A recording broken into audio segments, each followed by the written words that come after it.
La démarche de l'entreprise délibérée, on peut l'énoncer tout d'abord tout simplement et de façon pas du tout impressionnante, hein. Ce que l'on essaie de défendre dans ce livre, c'est que le dialogue sur le travail dans les entreprises est une des clés de la performance des entreprises et du travail réussi, mené à bien, en même temps qu'il est une clé pour le développement des personnes et le développement des travailleurs. Donc je crois que là, on a effectivement une clé d'un management réussi et il faut reconnaître que cette clé, il me semble qu'elle a été relativement maltraitée dans nos entreprises et par les modes de management récents. Elle a été soit d'un côté écrasée effectivement par la force des process, des protocoles, des règles, des modes opératoires d'exploitation, etc., qui laissaient bien peu de place finalement au dialogue sur le travail. Et puis d'un autre côté, dernièrement, il a été aussi ce dialogue maltraité par une espèce de culte de l'autonomie généralisée dans lequel il s'agissait de libérer les collaborateurs pour qu'ils puissent décider par eux-mêmes, se gouverner eux-mêmes. Alors je crois que le monde de l'entreprise n'est pas le monde dans lequel on se gouverne soi-même, et heureusement, le monde de l'entreprise est le monde dans lequel on agit avec et par les autres. Et donc le secret d'une vie d'entreprise réussie ne peut pas être l'autonomie,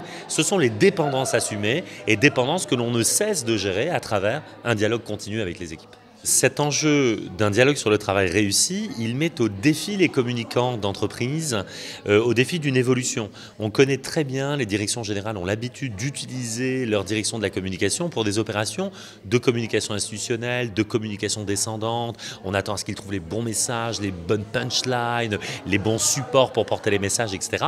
Et je crois qu'on n'utilise pas suffisamment le savoir-faire des communicants en entreprise pour justement l'animation de cette communication du quotidien dans le travail, pour laquelle je crois il serait de grands secours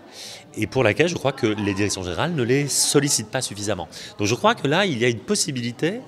d'évolution du travail des communicants, les aider à sortir de ces tâches de communication institutionnelle qui sont très importantes bien sûr, mais sur lesquelles je crois que les spécialistes de communication ont bien d'autres choses à apporter et ils pourraient être de très bons soutiens pour essayer de penser des ingénieries du dialogue sur le travail, pour nous aider à équiper le dialogue sur le travail de manière à en accroître la qualité. Je crois qu'il y a là un champ très intéressant pour les communicants.